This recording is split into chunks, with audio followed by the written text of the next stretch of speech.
وعلى آل إبراهيم إنك حميد مجيد. اللهم بارك على محمد وعلى آل محمد كما باركت على إبراهيم وعلى آل إبراهيم إنك حميد مجيد. الحمد لله رب العالمين والصلاة والسلام على سيد الأنبياء والمرسلين وعلى آله وأصحابه أجمعين. أما بعد، فأعوذ بالله من الشيطان الرجيم. بسم الله الرحمن الرحيم. إذا جاء أجلهم لا يستأخرون ساعة ولا يستقدمون. صدق الله العظيم وصدق رسوله النبي الكريم ونحن على ذلك من الشاهدين والشاكرين والحمد لله رب العالمين.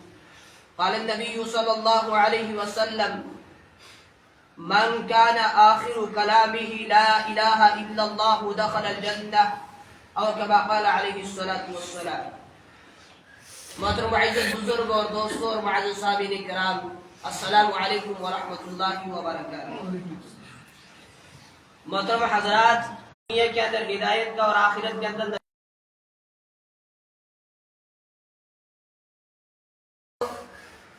موضوع کو شروع کرنے سے پہلے میں آپ سے یہ گزارش کرنا چاہوں گا کہ آج کا موضوع بڑا ہی اہم ہے، بڑا ہی امپارٹنٹ ہے، بڑا ہی ضروری ہے. لہذا میں آپ سے یہ گزارش کرنا چاہوں گا کہ بڑے غور کے ساتھ، بڑے ذوق و شوق کے ساتھ، بڑی سنجیدگی کے ساتھ اور بڑی ہی خاموشی کے ساتھ ان باتوں کے سماعت فرمائیں، اور اگر کہیں غلطی ہو تو اصلاح فرما دیں، اور اگر باتیں صحیح ہو تو پھر انشاءاللہ العزیز آپ سب سے بھی اور میری اپنی ذات سے بھی گزارش ہے کہ ہم سب ان باتوں کو عمل کرنے کی 100% انشاءاللہ العزیز کوشش کریں گے. ٹھیک ہے انشاءاللہ. اللہ سے دعا فرمائے اللہ میری زبان پر کلمہ حق جاری فرمائے. محترم بزرگوں، آج 9 فروری 2024 بامطابق 28 رجب المرجب سن 1445 ہجری ہے، اور دن جمعہ کا عظیم الشان دن ہے. تو آج جمعۃ المبارک کی اس موقع پر میں یہ مناسب سمجھتا ہوں کہ آپ حضرات کے سامنے سکرات الموت اور نزع اور موت کے وقت میت کے ساتھ کیا سلوک کرنا چاہیے، اور جب انسان مر جاتا ہے تو اس کے مر جانے کے بعد باقی زندے لوگوں پر کیا کیا ذمہ داریاں عائد ہوتی ہیں، ان باتوں کو میں آپ کے سامنے تفصیل کے ساتھ بیان کرنا چاہتا ہوں. محترم بزرگ اور دوستو، جب انسان کے اوپر موت کا حملہ ہوتا ہے، جب انسان کا آخری وقت آتا ہے، جب انسان کی روح نکلنے کا وقت آتا ہے، تو اس وقت اس انسان کی حالت بڑی ہی بے بس و بے کس ہو جاتی ہے. جب انسان کا آخری وقت آتا ہے، اس کی روح نکلنے کا وقت آتا ہے، تو اس وقت انسان کے دونوں قدم ڈھیلے پڑ جاتے ہیں. جب انسان کا آخری وقت آتا ہے، اس کی جان نکلنے کا وقت آتا ہے، تو انسان کی آنکھیں اندر دس جاتی ہیں. جب انسان کی روح نکلنے کا وقت آتا ہے تو انسان کی آنکھوں کی بینائی بالکل ختم ہو جاتی ہے. جب انسان کا آخری وقت آتا ہے تو اس کی منہ کی یہ کھال جو ہے یہ تن جاتی ہے. جب انسان کے اوپر ایسے حالات طاری ہو جائے تو باقی لوگوں کو سمجھ لینا چاہیے کہ ان حضرات کا آخری وقت ہے. اب تھوڑے ہی وقت کے بعد یہ حضرات دار فانی سے دار البقاء کی طرف چلے جائیں گے، یعنی دنیا چھوڑ کر آخرت کی طرف چلے جائیں گے. حضرات علماء کرام نے لکھا ہے کہ پہلا عمل ہم نے کیا کرنا ہے؟ پہلا عمل ہم نے یہ کرنا ہے کہ جب انسان کا آخری وقت آئے، انسان مرنے لگے، یعنی ابھی بالکل مرا نہیں ہے، جان ہے جسم کے اندر لیکن وقت آخری ہے، تو اس وقت زندے لوگوں کے اوپر یہ ذمہ داری عائد ہوتی ہے. پہلا عمل وہ یہ کرے کہ اس انسان کا جو ہے رخ جو ہے وہ قبلے کی طرف کر کے اس کو زمین کے اوپر رکھ دے، یعنی اس کا رخ قبلے کی طرف کر دے، کیونکہ قبر کے بھی اندر میت کو قبلے ہی کی طرف رکھا جاتا ہے اور یہی طریقہ مسنون ہے. اب اسے پتا چلا کہ جب میت کو قبر کے اندر اتارا جاتا ہے اس وقت صرف میت ہی کا رخ قبلے کی طرف نہ ہو بلکہ اتارنے والوں کا رخ بھی کس کی طرف ہو؟ بزرگوں، کس کی طرف ہو جی؟ قبلے کی طرف. یہی طریقہ مسنون ہے اور سنت ہے. دوسرا عمل کیا کرنا ہے؟ حضرات علماء کرام نے لکھا ہے کتاب کے اندر کہ جب انسان کے اوپر آخری وقت ہو تو جس کے پاس موجود ہو لوگ، تو اس وقت وہ کلمہ شہادت بلند آواز سے پڑھنا شروع کر دیں۔ مرنے والے کو کلمہ پڑھنے کا نہ کہیں، مرنے والے کو نہ کہیں کہ کلمہ پڑھو۔ کیوں نہ کہیں؟ اس لیے نہ کہیں کہ اس مرنے والے کے اوپر اس وقت ایسی سختی کا عالم ہوتا ہے، ایسی سختی اس کے اوپر طاری ہوتی ہے، ہو سکتا ہے اس سختی کے عالم میں اس مرنے والے کی زبان سے انکار نکل جائے۔ اس لیے کہا اس کو نہ کہو کہ کلمہ پڑھو، بلکہ تم بلند آواز سے کلمے کی کیا کرو؟ تلقین کرو، کلمے کا ورد کرو، بلند آواز سے پڑھو۔ اشہد ان لا الہ الا اللہ وحدہ لا شریک لہ واشہد ان محمدا عبدہ ورسولہ۔ مرنے والے سے نہ کہو کہ آپ کلمہ پڑھو، بلکہ تم بلند آواز سے کلمہ پڑھتے ہو۔ ایک مرتبہ آپ نے سنا ہوگا عیسیٰ علیہ السلام کو اللہ نے یہ معجزہ دیا تھا۔ عیسیٰ علیہ السلام مردوں سے کہتے تھے اللہ کے حکم سے کھڑے ہو جاؤ، تو وہ مردہ کھڑا ہو جاتا تھا۔ روح اللہ تھے نا حضرت عیسیٰ، روح اللہ تھے۔ ایک مرتبہ ایک مردے کو زندہ کیا، کہا جاؤ دنیا کے اندر واپس۔ مردے نے کہا ایک شرط پر۔ کہا کیا؟ کہا آپ اللہ سے میری سفارش کر دیں کہ جب دوسری مرتبہ میں مروں تو مجھے موت کی سختی نہ ہو۔ کہا کیا مطلب؟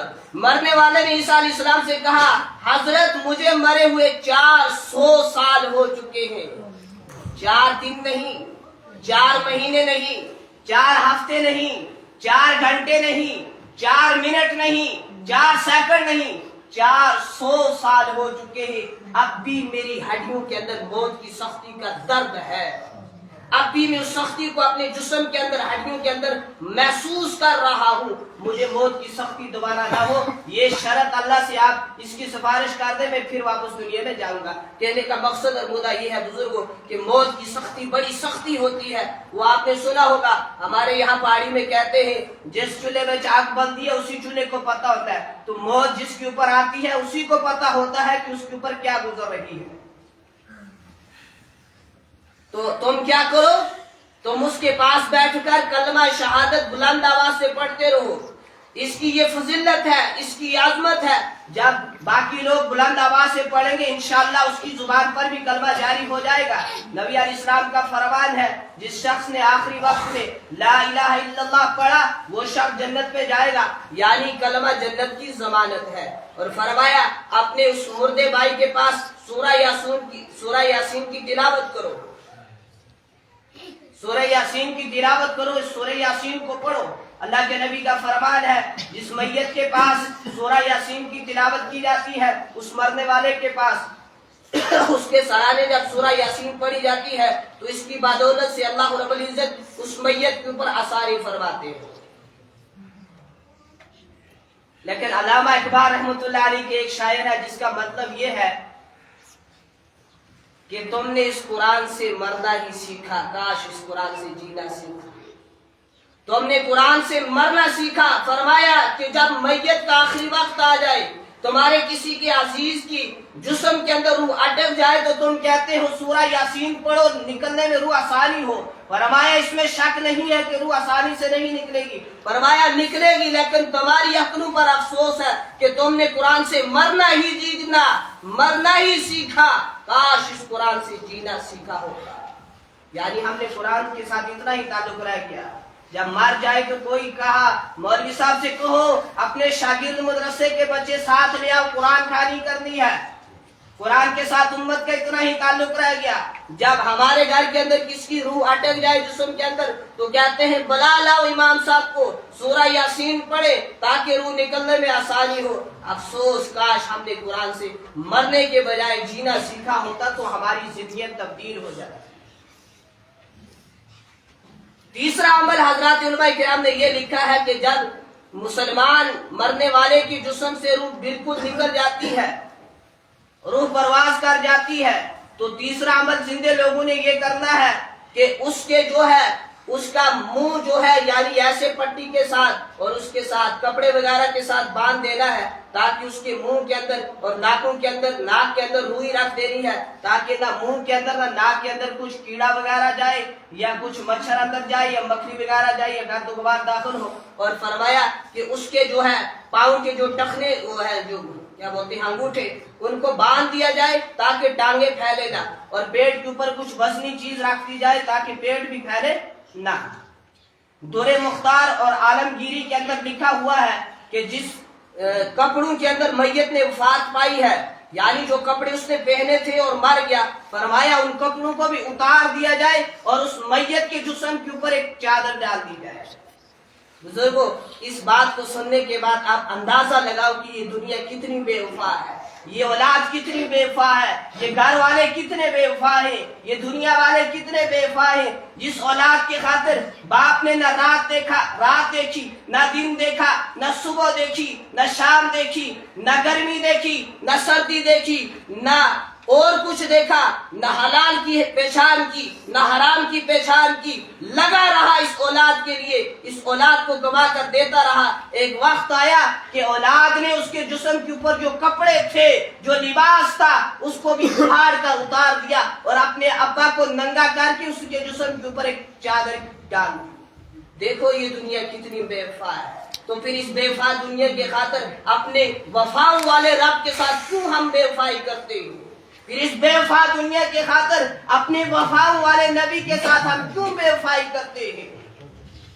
پھر ایک وقت وہ بھی آتا ہے بزرگوں, دیکھتے ہیں اس کے بازو کے اوپر گھڑی تو نہیں ہے, اگر ہے تو گھڑی بھی اتار دی جائے, اس کے جسم کے اوپر کچھ چیز باقی نہ رہے. تو چادر ڈالنا احادیث سے ثابت ہے.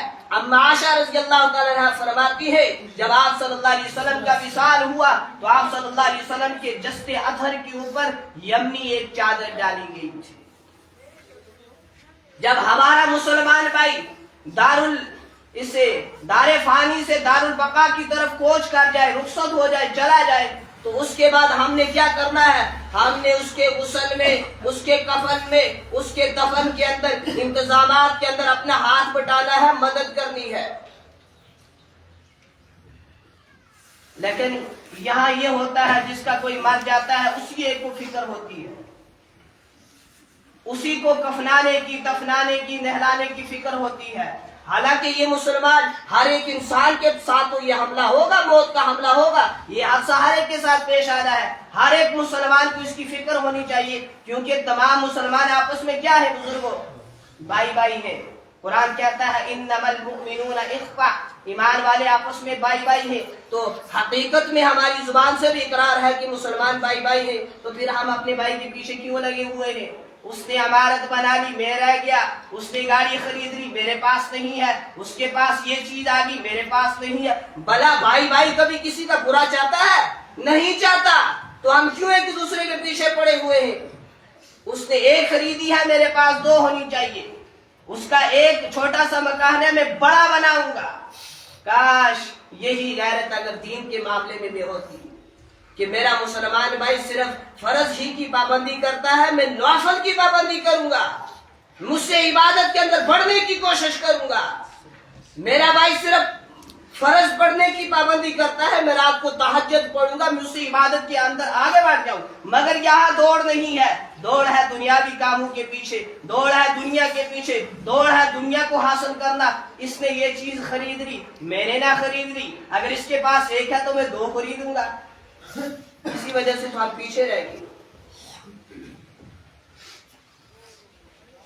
تو ہر مسلمان کو اس کے بارے میں فکر ہونی چاہیے. اب غسل دینا, کفن دینا اور دفن کرنا یہ فرض کفایہ ہے. علماء نے لکھا ہے اگر چند لوگ بھی ان کاموں کو انجام دیں گے تو فرض ادا ہو جائے گا, لیکن اگر کوئی بھی انجام نہیں دے گا تو سارے کے سارے کیا ہوں گے؟ گنہگار ہوں گے.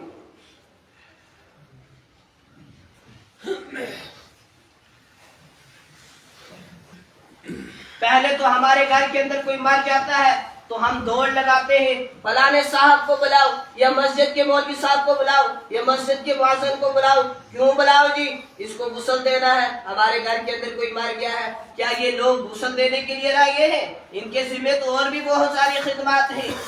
وہ دوسری بات ہے اگر یہ ثواب سمجھ کر غسل دے دے، یہ تو دوسری بات ہے، لیکن ہماری ذمہ داری ہے ہم غسل دیں۔ فرمایا اپنے حق کس کو ہے غسل دینے کا میت کو؟ جو اس کے قریبی رشتہ دار ہیں، جو اس کے گھر کے لوگ ہیں، کیونکہ ہو سکتا ہے کوئی عیب ظاہر ہو جائے تو جتنا گھر والے چھپائیں گے اتنے محلے والے چھپائیں گے نہیں، وہاں تو چھپا لیتے ہیں، کسی کو نہیں کہتے۔ ہفتہ گزرنے کے بعد کہتے ہیں او جی فلاں گزرا تھا، میں نے غسل دیا تھا، میں نے دیکھا اس کو پیشاب نکل چکا تھا، فلاں گزرا تھا، مہینے کی بات ہے، میں نے اس کو غسل دیا، میں نے دیکھا اس کے منہ سے بھی خون آ رہا تھا، اس کی ناک سے بھی خون آ رہا تھا۔ یہ کیا بات ہوئی؟ اللہ کے نبی صلی اللہ علیہ وسلم کا مبارک فرمان ہے، جس آدمی نے اپنے مسلمان بھائی کو بغیر کسی اجرت کے اللہ کی رضا کے لیے غسل دیا تو وہ شخص ایسا گناہوں سے پاک و صاف ہو جاتا ہے جیسے آج ہی اس نے اپنی ماں کے پیٹ سے جنم لیا ہے۔ فرمایا جو مرد و عورت اپنے مسلمان بھائی کو غسل وہ دے، کفن پہنائے، کفن کا کپڑا پہنائے، فرمایا اس کے بدلے میں کل قیامت کے دن اللہ تعالیٰ اس کو جنت کا ریشمی لباس پہنائیں گے۔ تو میں نے ابھی عرض کر دیا غسل کون دے، کون حقدار ہے غسل دینے کا؟ بیٹا مر جائے تو کون غسل دے؟ باپ مر جائے تو کون غسل دے؟ بیٹا۔ بیٹی مر جائے تو غسل کون دے؟ ماں دے۔ ماں مر جائے تو کون غسل دے؟ بیٹی دے، کیونکہ ماں کے اندر کوئی عیب پائے گی بیٹی تو چھپائے گی، بیٹی کے اندر ماں عیب پائے گی تو اس کو چھپائے گی، بیٹے کے اندر باپ عیب دیکھے گا اس کو چھپائے گا، باپ کے اندر کوئی عیب دیکھے گا بیٹا چھپائے گا۔ یا سکے بھائی ہیں وہ غسل دیں، وہ بھائی اپنے بھائی کا عیب چھپائیں گے، محلے والے اگر دیں گے تو عیب دیکھیں گے، یقیناً نہیں چھپائیں گے۔ تو غسل کے بعد دوسرا نمبر جو آ گیا وہ کس کا آیا جی؟ غسل ہو گیا، غسل کے بعد پھر کیا کرتے ہیں جی؟ کفن لگاتے ہیں مردے کو۔ کفن دینا بھی علماء نے لکھا ہے فرض کفایہ ہے، محلے سے کوئی ایک آدمی کفن کا کپڑا دے گا سب کی طرف سے فرض ادا ہو گیا، اگر کوئی بھی نہیں دے گا تو سارے کے سارے گنہگار ہیں۔ اب کوئی لوگ دنیا کے اندر اپنے لیے کفن خرید کے رکھتے ہیں، کفن کا بندوبست کر کے رکھتے ہیں، یہ چیز ٹھیک ہے، جائز ہے، اس کی اجازت ہے، لیکن کچھ لوگ دنیا کے اندر اپنے لیے قبر کھود کے رکھتے ہیں، یہ کرنا مکروہ ہے۔ کفن کا بندوبست کر کے رکھنا یہ اس کی اجازت ہے، لیکن قبر کھود کے رکھنا یہ مکروہ ہے۔ بزرگوں نہ انسان قبر کی فکر کرے، کیا فکر؟ یہ فکر نہ کہ اعمال نہ جمع کرے، نہ توشہ نہ جمع کرے، نہیں، یہ فکر نہ کرے کہ میری قبر بنے گی یا نہیں بنے گی، کفن کے بارے میں بھی فکر نہ کرے، فکر کرے آخرت کے بارے میں، آخرت درست ہو جائے گی پھر انشاءاللہ کفن بھی مل ہی جائے گا، دنیا کے کسی نہ کسی کونے کے اندر قبر کا ٹکڑا بھی مل ہی جائے گا۔ لیکن قبر کے بارے میں سوچ لیں کہ میری قبر وہاں بنے گی نہیں بنے گی، اسی فکر کے اندر وقت گزر جائے، توشہ جمع نہ کرے تو یہ تو خسارہ ہی خسارہ ہے۔ تو دوسرے نمبر پر اس کا نمبر آیا اس کے بعد غسل ہونے کے بعد کفن کا۔ اب کفن کا کپڑا کیسا ہو؟ حدیث سے پتہ چلتا ہے نہ زیادہ عمدہ ہو نہ زیادہ گھٹیا قسم کا،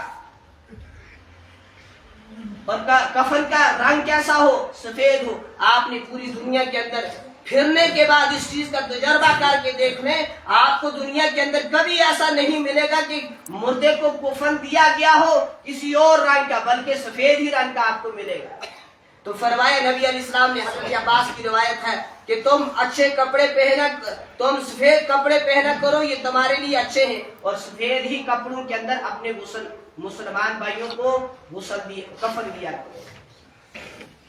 حکیم الامت حضرت مولانا اشرف علی تھانوی رحمۃ اللہ علیہ نے بیشتی زیور کے اندر لکھا ہے کہ کفن میت کو کیسا دینا چاہیے، اس کی حیثیت کا مطلب یہ ہے جیسا وہ زندگی کے اندر لباس پہنتا تھا، کپڑے پہنتا تھا، اسی کی حیثیت کے مطابق اس کو کفن بھی دیا جائے۔ اب غسل بھی ہو گیا، کفن بھی ہو گیا، اور بزرگوں میں اور عرض کرتا چلوں، جو وہی لوگ غسل دے میت کو جو غسل کا پورا مکمل طریقہ جانتے ہیں، جن کو مکمل طریقہ غسل کا آتا ہو، کیونکہ میت کے غسل کے اندر اور زندے لوگ جو غسل کرتے ہیں اس غسل کے اندر تھوڑا فرق ہے۔ تو سب سے پہلے طریقہ پورا سیکھنا چاہیے غسل کا، غسل کیسے دیا جائے، پھر اپنے مسلمان بھائی کو غسل دیا جائے۔ اور اس کے بعد کفن کے کتنے کپڑے ہوتے ہیں، عورت کے لیے، بچے کے لیے، مات کے لیے کتنے کتنے ہوتے ہیں، تفصیل عرض کرنے کا وقت نہیں ہے۔ ان چیزوں کو کتابوں سے پڑھ لیں، علماء سے سن لیں، مساجد کے ائمہ حضرات کے ساتھ رابطہ کر کے ان سے یہ واقفیت حاصل کر لیں۔ اب دو چیزیں ہوگی، غسل بھی ہو گیا، کفن بھی ہو گیا، اب تیسرا نمبر کس کا ہے جی؟ عیدگاہ کے اندر لے جاؤ، اب کیا کرنا ہے؟ جنازہ پڑھنا ہے۔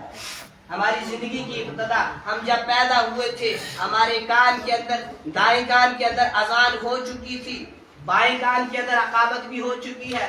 جب اذان ہو جاتی ہے اس کے بعد اقامت ہو جاتی ہے، پھر کس چیز کا انتظار رہتا ہے بزرگوں؟ اب کیا کرنا ہے؟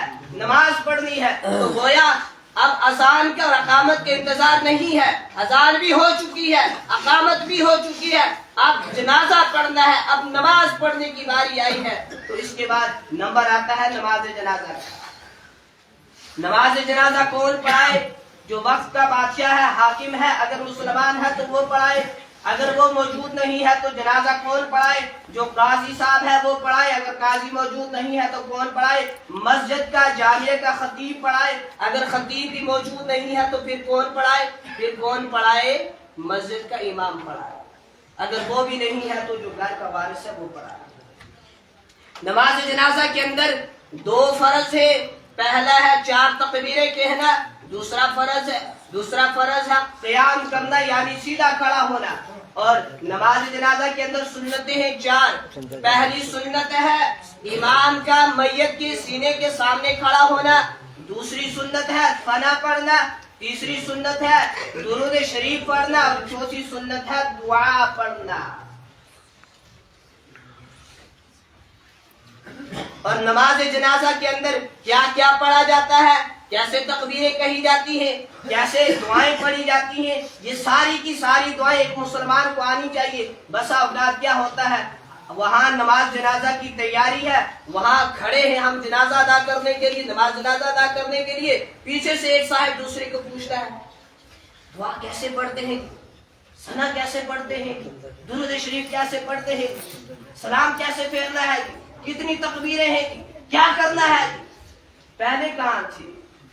پہلے کیوں فکر نہیں ہوئی؟ ایک اور چیز جو یہاں سے آہستہ آہستہ میرے ذہن کے اندر اللہ نے ڈالی وہ یہ کہ بزرگوں مجھے اپنے دل سے سوچ کر بتاؤ، ہم نماز جنازہ کے لیے وضو کر کے تیار رہیں یا جنازہ ہمارا انتظار کرے؟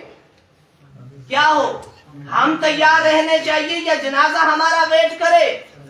ہم تیار رہنے چاہیے، لیکن ہم تیار نہیں رہتے، اس کے برعکس جنازہ ہمارا انتظار کرتا ہے، فلاں صاحب آئیں گے پھر نماز جنازہ پڑھی جائے۔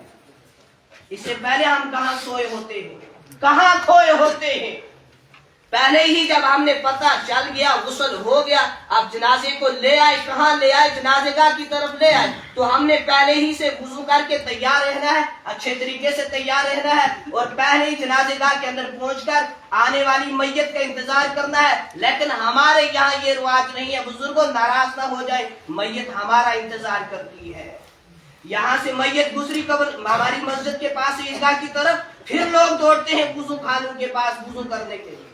یہ تو توہین ہے اس جنازے کی، اور اس کو کیا آپ لقب دو گے جنازے کی؟ یہ تو سراسر توہین ہے مرنے والے کی، کہ اس کا جنازہ رکھا ہوا ہے، صاحبہ بھی وضو کر رہے، صاحب کو پہلے کچھ کام تھا، کام کیا تھا، فون کے اندر بزی تھا، اب فرصت لگی ہے، اب صاحب دوڑ رہے ہیں، ویٹ کرو ذرا۔ یہ چیزیں درست نہیں ہے، بہتر نہیں ہے، پہلے ہی سے ہم تیار رہیں۔ تو نماز جنازہ کے اندر کیا کیا پڑھا جائے، کیسے پڑھا جائے، اس کو بھی ہم سیکھیں۔ ہمارے الحمدللہ رب العالمین ہمارے مدرسے کے یا ہمارے اس کے مکتب کے بچوں کو یہ پتا ہے کہ کیا کیا پڑھنا ہے، لیکن افسوس یہ ہے کہ بزرگوں کو نہیں پتا کیا پڑھنا ہے۔ تو سیکھیں ہم، علم کے اندر یہ نہ سوچیں یہ مجھ سے چھوٹا ہے، یہ مجھ سے کمزور ہے، یہ شکل و صورت کے اعتبار سے کالا ہے، نہیں، علم کے اندر یہ چیز نہیں دیکھی جاتی. شیخ سعدی رحمۃ اللہ علیہ 40 سال کی عمر کے بعد مدرسے کے اندر گئے ہیں علم حاصل کرنے کے لیے. یہاں 20 سال کا انسان 10 سال کے بچے سے سیکھنے کے اندر شرم محسوس کرتا ہے. جی میں 20 سال کا کہ 10 سال کا مجھے سکھائے گا، حالانکہ تجھے تو استنجے کا بھی نہیں پتا. الحمدللہ اس کو پھر استنجے کا پتا ہے 10 سال والے کو، کیونکہ یہ قرآن کے ساتھ جڑا ہوا ہے. تو یہ ساری چیزیں سیکھ کر رکھی تاکہ ہمیں روزمرہ کی زندگی کے اندر جو پیش آتے ہیں وہ مسائل ہمیں سیکھ کر آنے چاہیے. نماز جنازہ ہم نے پڑھ لی. نماز جنازہ میت کے لیے دعا ہے.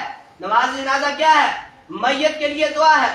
اب اس کے بعد ہم نے کیا کرنا ہے؟ جنازے کو اٹھانا ہے، میت کو اٹھانا ہے، قبر کے سپرد کرنا ہے. ہم نے جنازے کو اٹھایا، ہم آہستہ آہستہ چلے کہ اس کو تکلیف، جھنڈے وغیرہ نہ مارے اس کو تکلیف ہوتی ہے. جیسے زندوں کو ہوتی ہے ویسے ہی میت کو بھی ہوتی ہے.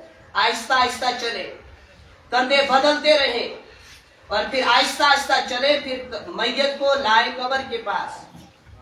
اس کے بعد قبر کے اندر میت کو اتارنے والے کون ہوں؟ بہتر ہے ماں مری ہے تو اس کا بیٹا ہی جائے، غیر اس کو ہاتھ نہ لگائے. لڑکی مار چکی ہے، عورت مار چکی ہے تو بہتر ہے اس کا باپ ہی قبر کے اندر جائے. اس کا محرم رشتے والا قبر کے اندر اترے، وہی اس کو قبر کے اندر اتارے، غیر محرم ہاتھ نہ لگائے. اور میں تو کہتا ہوں غیر محرم جنازے کو بھی کندھا نہ دے، اس کے حقیقی رشتہ دار اٹھائے. ایک مرتبہ ایک صاحب نے فون کر کے مجھ سے سوال پوچھا، کہا مولوی صاحب بتاؤ وہ کون سا جنازہ گزرا ہے جس کے اندر 4 ہی لوگ تھے، 5 میں نہیں تھے؟ میں نے کہا الحمدللہ یہ تو آسان جواب ہے. وہ جنازہ ہے سیدہ فاطمہ الزہرا رضی اللہ تعالی عنہا کا. ایک طرف حسن نے اٹھایا ہے، ایک طرف حسین نے اٹھایا ہے، ایک طرف علی نے اٹھایا ہے، ایک طرف حضرت ابو ذر غفاری رضی اللہ تعالی عنہ نے اٹھایا ہے.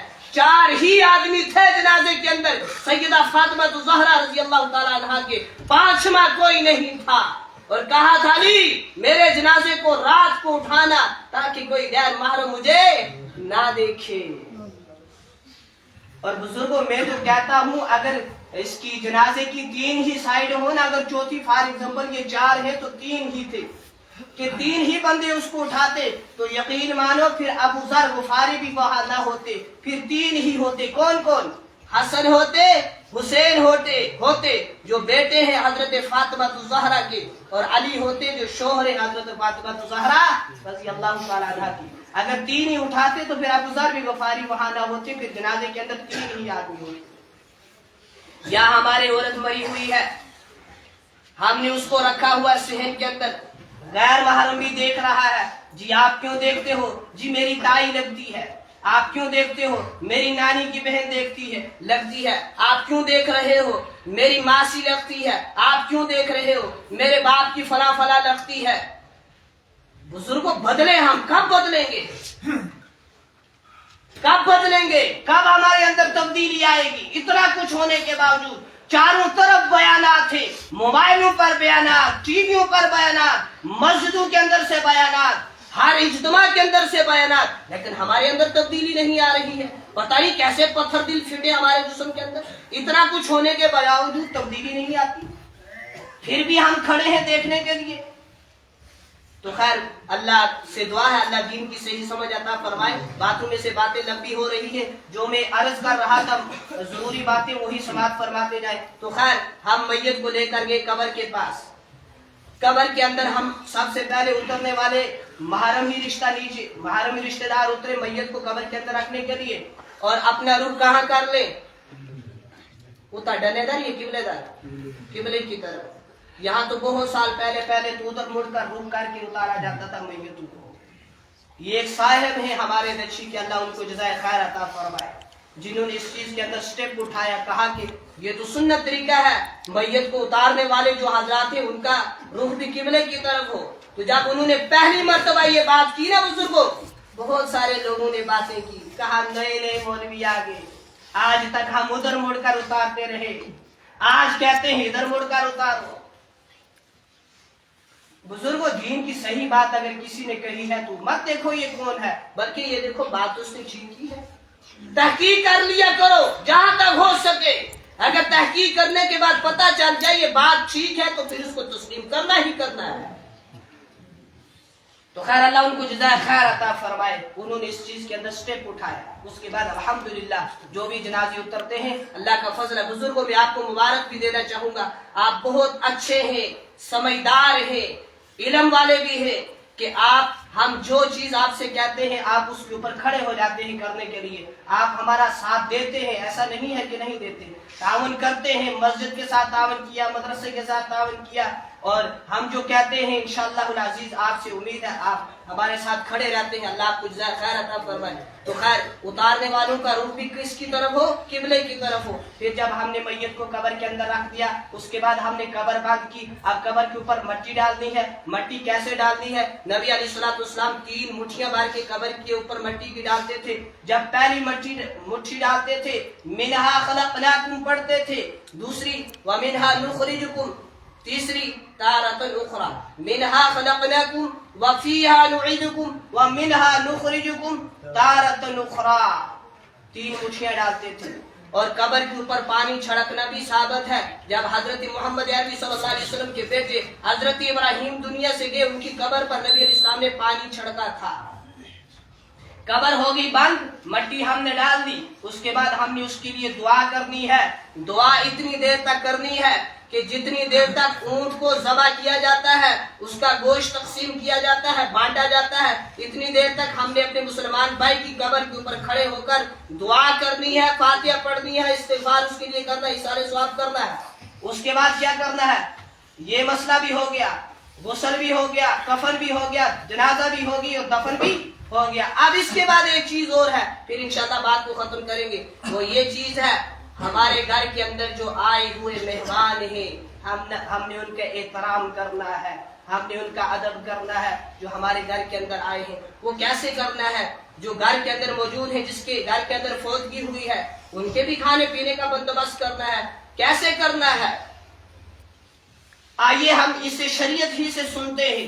حضرت عبداللہ بن جعفر رضی اللہ تعالیٰ عنہ فرماتے ہیں جب حضرت جعفر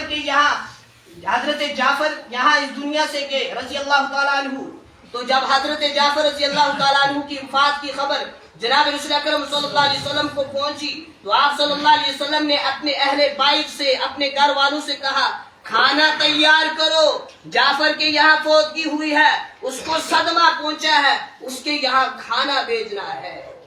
پتہ یہ چلا اپنے گھر سے پکا کر میت کے گھر بھیجنا جائز ہے، درست ہے اور شریعت سے ثابت ہے.